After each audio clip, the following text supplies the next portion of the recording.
Hey there, Kelly. All right, your first step is you need to create a date time field on the campaign influence object. So you'll go to your object manager,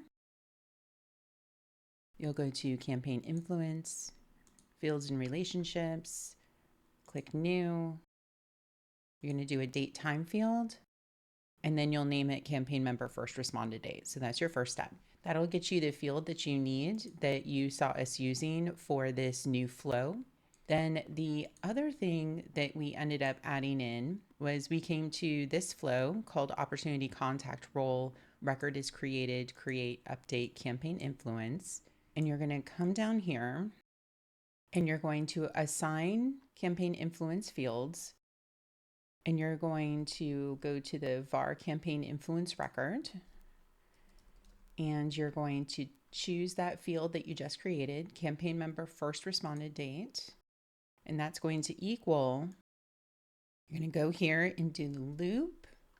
You're going to choose the loop that's looping the campaign members.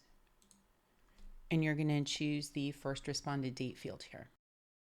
And then you'll do a save as, and you will activate this. And then this flow will set the first responded date. And then this new flow will also set that date whenever it creates the campaign influence records. And that should get you where you need to go. Thank you for asking this question. I completely skipped over it in the video and forgot that we had added it in for reporting purposes. Take care. Bye.